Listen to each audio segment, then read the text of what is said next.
Hello, everyone. Welcome to Decided Heart Conversations with Hillary and I, and we are absolutely excited to have our special guest, Christine Roberts.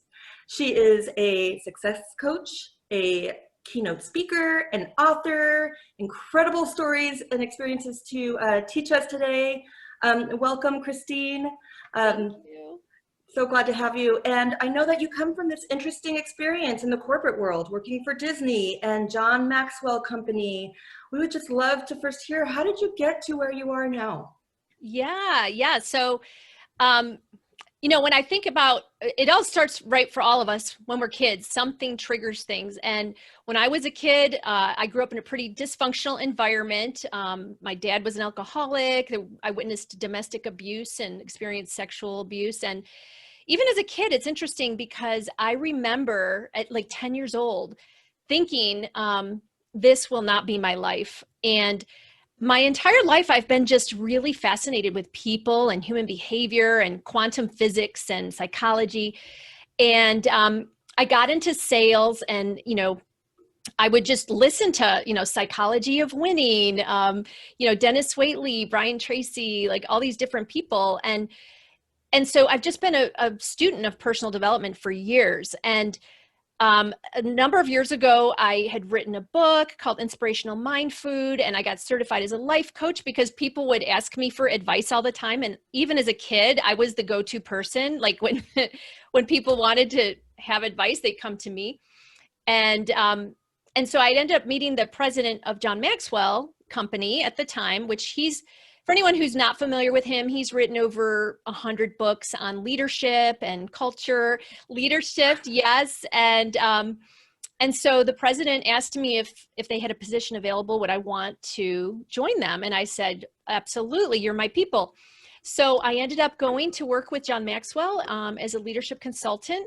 Did that for a while. And then I was working a lot. And in 2016, we decided to, and I was in a position where I could work remote, and our family sold our house and cars and gave away most of our stuff. And we bought a 38-foot RV and a Jeep, and we traveled America for a year.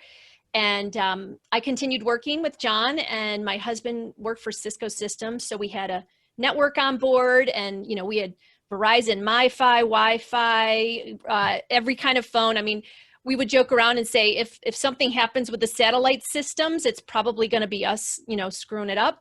But our kids did the K-12 Georgia Cyber Academy.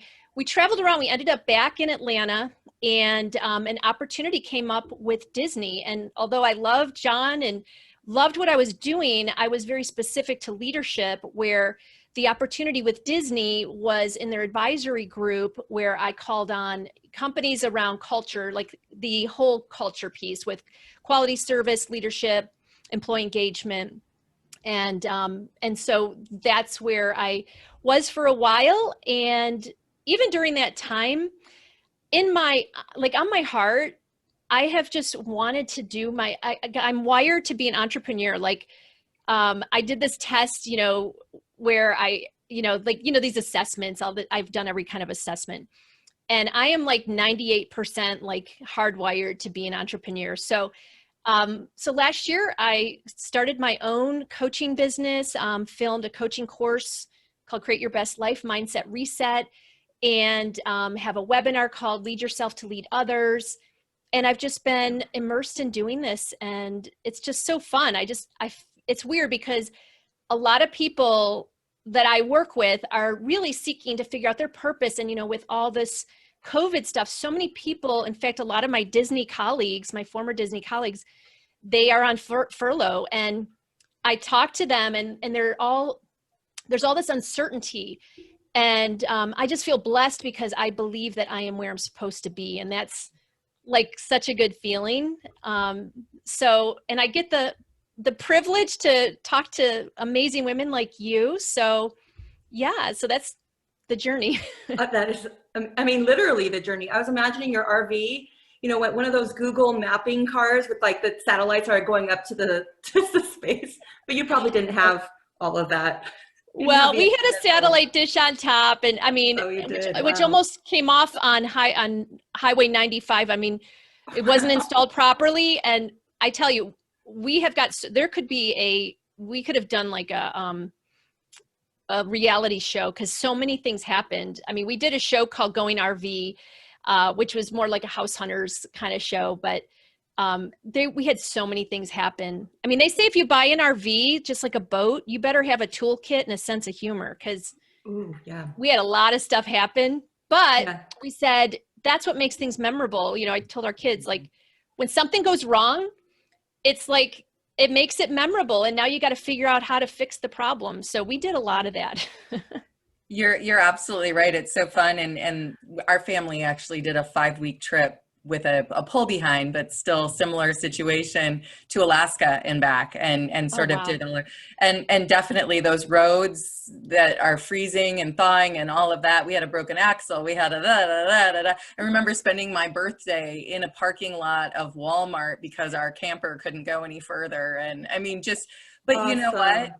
All of us, all 5 of us, when we sit down and talk today, that is still our favorite trip. We cried with sadness when we got home because Yes. we were so bonded. We were so together. We never turned a TV on. And you're right. I mean, the thing is, and this is to the point of really why one of the points we have you here, we just like getting to know people. So we love getting to know you, and it's a privilege.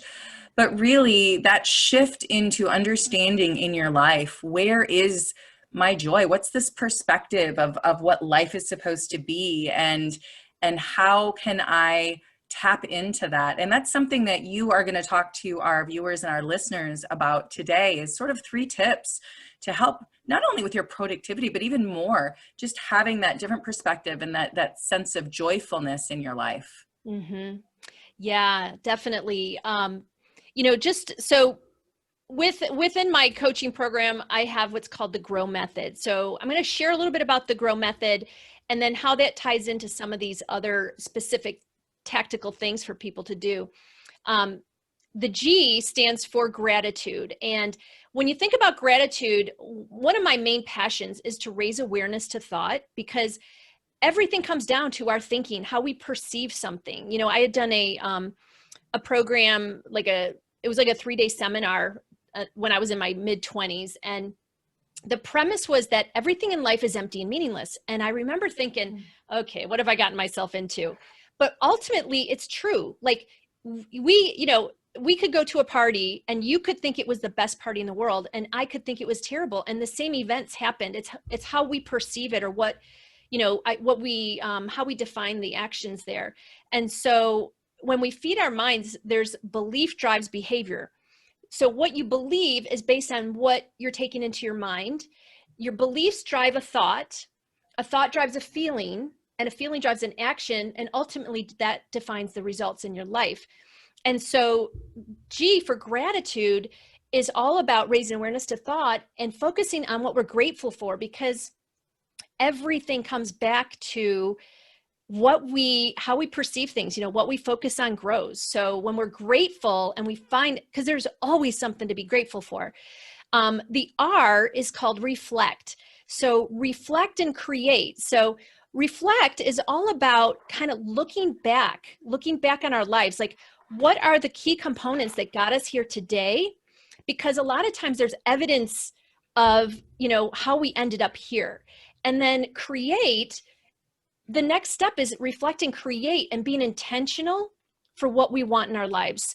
I always, in my Lead Yourself to Lead Others webinar, I talk about, we spend more time planning our vacations and being intentional about where we're going to go, how are we going to get there, asking all these questions.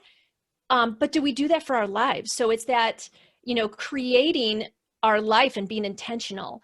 And so the O is for ongoing, because personal development and focusing on how I can be the best I can be, how you can be the best you can be, it's an ongoing process. We are all a work in progress. For me, and I don't know about everybody else, which, I came from a really dysfunctional childhood, and I've had to do a lot of work because I said, I want to improve the next generation. And there's a quote that I love, and it says, I can't change my ancestors, I can't change what happened with my family in the past, but I can change and improve myself to positively impact my descendants, my kids. And you know those shows that they have on TV about like ancestry and all that, Mhm. you know, like, have you Mhm. seen some of those? I forget the guy that's done it, but I'm fascinated by those. And there was one show where it was a celebrity, and when they went back on his lineage, it was like all the men, like through several generations, they they all had been in jail and like just in all sorts of trouble. And when they went back like 3 generations, what they discovered is that the mom had died. There was 3 boys, and the mom died when they were very young. And that started a trajectory for their whole, you know, family. And I thought that was so fascinating because one thing can happen in a generation that totally changes everything going forward. So ongoing, I think that every day it's like figuring out what can I be, how can I be better? And then the W is for wealth. And when I say wealth, what I mean is wealth and abundance in all areas. It's not necessarily financial wealth, although, you know, financial wealth is great because then you can do more for other people. But it's wealth and abundance spiritually, physically, mentally, emotionally, you know, Time, in relationships. right? Yeah, time wealth.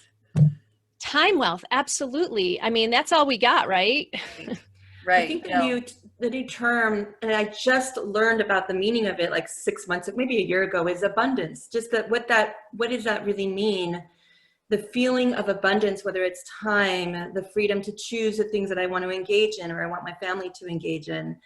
And I mean, speaking of what the belief that we have within ourselves, I started to use that word so more and more about what abundance is for me. I never gave myself permission to even think about that for me. So it was just one of those like aha moments, like, why did I deny myself even the thought that I could have abundance?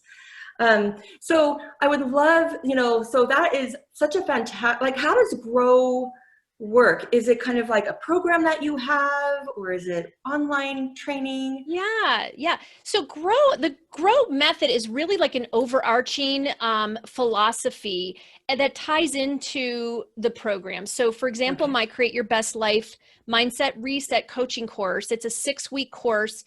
And you know, it goes through the, you know, intention and elimination. So it's like stripping out the things that drain you.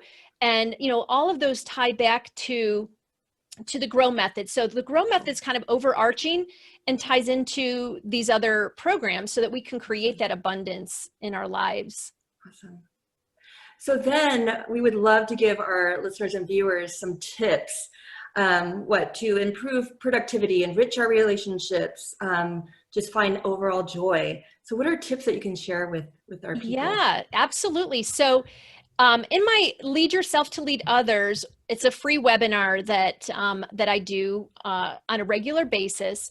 Some of the things are really tactical things around, you know, how we start our day. Everything really comes down to like how we set our day up for success. And, you know, some of the things that, you know, there's the Miracle Morning that is an awesome piece of content to help with that, but it's like waking up, you know, early, and people know these things. So a lot of this stuff isn't necessarily anything new, but like waking up early and what we just talked about, gratitude.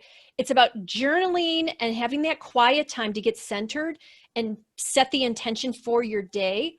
And when you journal everything you're grateful for and what you want for your future, it's amazing what happens, because what you focus on grows, as I mentioned earlier.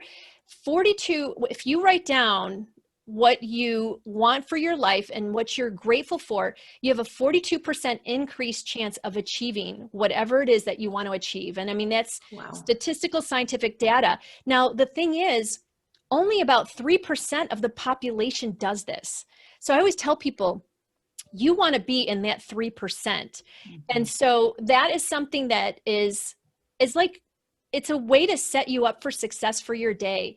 Another thing that's really interesting is music. I mean, the great thing about music is that it's so powerful. And when listening to your favorite melodies or harmonies, your brain is triggered to release large amounts of dopamine. And that's a chemical that sends that feel good signal to the rest of your body. And there's also neuroscience in this area with regards to music therapy, where it suggests that listening to your favorite aria or pop hits can help you sleep better, decrease stress, and improve anxiety and depression. So I don't know about you, but I'm a runner and I love like listening to really inspirational music. And I don't know, I think sometimes, I don't know, do you guys listen to a lot of music? I listen to music all the time. I do, all genres, but I have a specific story where I was trying to concentrate and I couldn't get into concentration. And so I was looking at Spotify and something came like intense studying music. And I'm like, oh, all right, I'll try it. And then my whole brain shifted. It was classical music.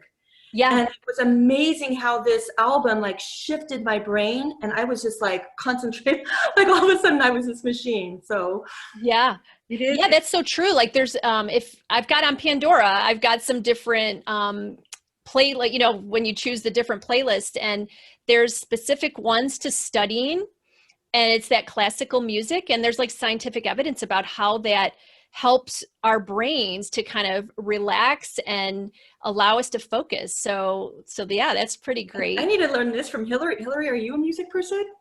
Oh, I very much so. I mean, that's for me. I was just telling someone last night that happened to be over. She's a cantor at church. And I said, that is, I mean, sorry, but I don't really go to listen to the words. I go to listen to the music because that's what speaks to my soul and creates connection. And the same with, you know, every night when I make dinner, you know what I'm going to be making for dinner because I either have Def Leppard on or I have Andrea Bocelli on, right? So it's going to either be like an elegant dinner or it's going to be, let's get this thing done. You know, let's rock out to some burgers.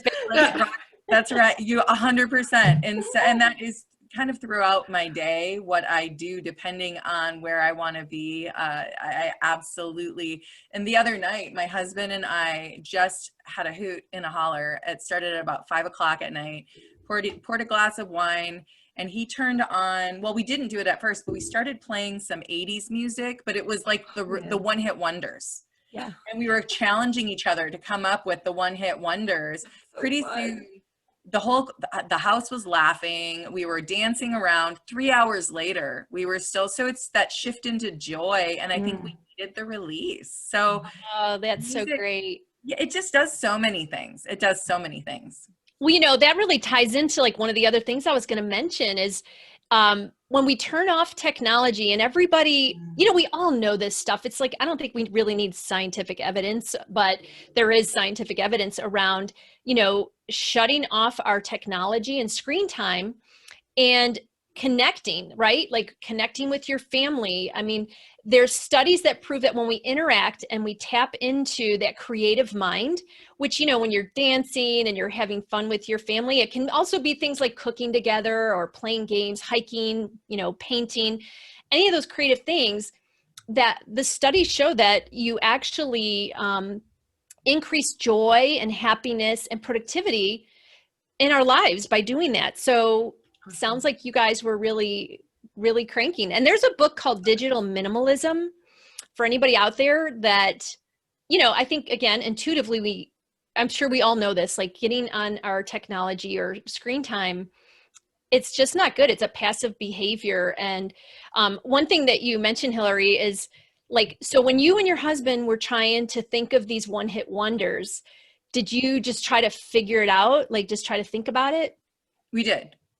Because we're playing off each other. That is so great, because here's another thing, right? I had listened to, I'd read a book called, I think it's called Learn. It's like Learn and Succeed by Caroline Leaf, Dr. Caroline Leaf. And what they're talking about is in our culture today, with Google, right? We don't have to think about anything. So, you know, when you're trying to figure something out, like somebody says, do you remember that movie? And it was like, who was that actor?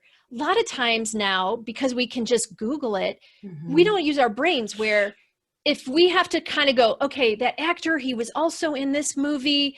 And then it's like we start using the neural pathways to figure it out and activate our brains. Mhm. And I don't know, I just thought that was really fascinating. Never thought about it that way. Yeah. Because we, like in a dinner table, we'll be like, oh, you know, we'll have a great conversation and then we'll get stuck. Instant, hey, Google, what's blah, blah, blah? And just the convenience of it. This is such a great perspective to remind us that actually the struggle is part of our development and keeping memory too, right? So thanks for that reminder. Yeah, I know. Now I feel guilty if I Google it. Like we'll be like, oh, but I got to give myself a timeline, right? Like we're not going to waste too much time trying to figure it out. Yeah. But it is fun. You know what though? It is fun when you like really try to figure it out and you do all these connectors. Like that person was also in that movie with this person, and that triggers you to remember this. And it's like, it's fun when you can like try to remember it. So I have to see if you guys, I was presenting last night and I had this moment where someone said something and it led me to another fact. And so I always do, I call those my Cliff Clavin moments. Did it? All right, you guys. Oh, you don't know. Sonia doesn't know. Christine, you know Cliff Clavin. Yes. Cheers. From Cheers. Everybody. Cheers. Yeah. Oh, well, see, I can't remember. I cannot ever remember names of I can remember Cheers and the character. Yeah. But Yes. the character. But he was always, pulling a Cliff, was coming up with this random like fact. And so last night I said that, and this group of people was all probably about 10 years younger than me. Oh, and they're like, what? Poor Hillary. I'm old. Sorry. Yeah, that's the worst. I know. I do the same thing. Because you know what, too, like so many things overlap, right? Like right now, we could probably talk for like half a day. For sure. And I'm restraining myself from like sharing other things because I know we got a time limit. Yeah. Right. But it's hard. You're exactly, which is why we really started,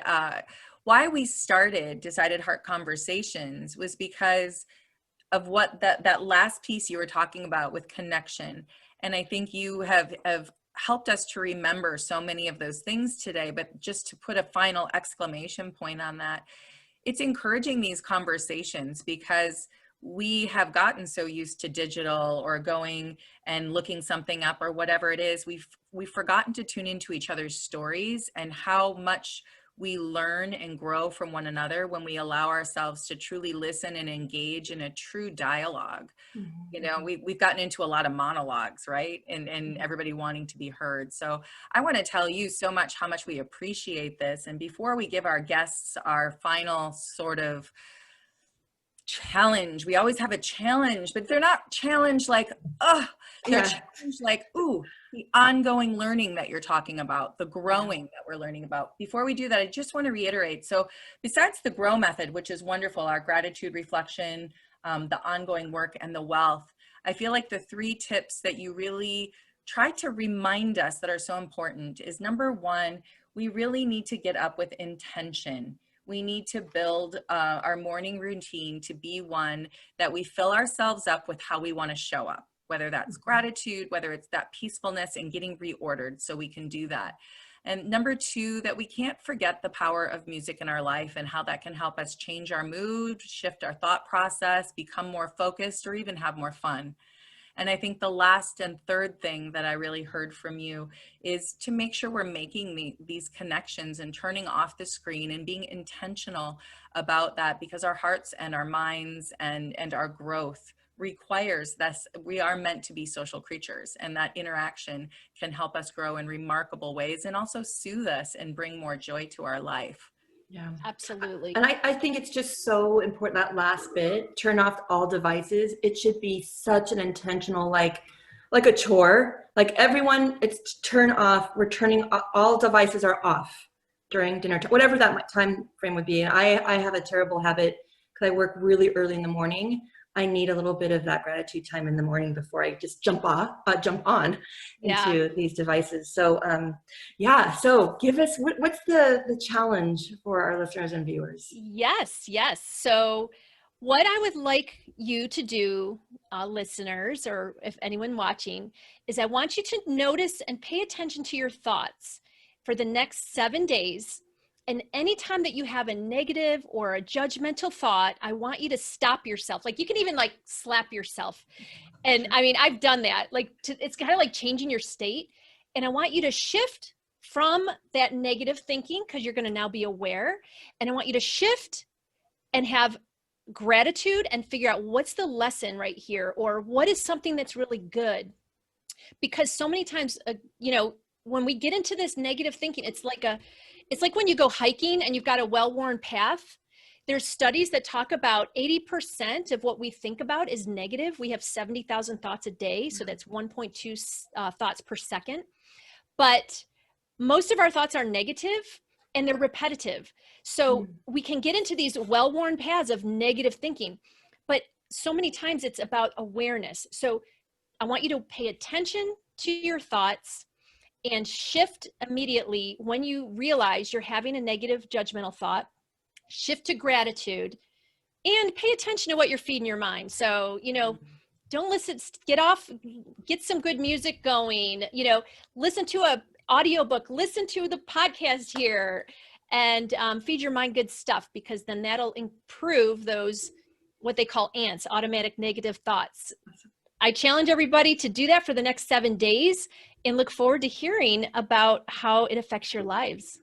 I mean, Christine, this has been so incredible. I love the philosophy of G.R.O.W. You're offering some webinar trainings that wrap around G.R.O.W. And I think that's great for myself and our viewers to kind of experience that. I'm just so I love this, and I love the insert with the science part, that this is not just a touchy-feely tips of the day. There's some science behind it. Well, thank you. It's an honor to be here with you, and look forward to us staying connected.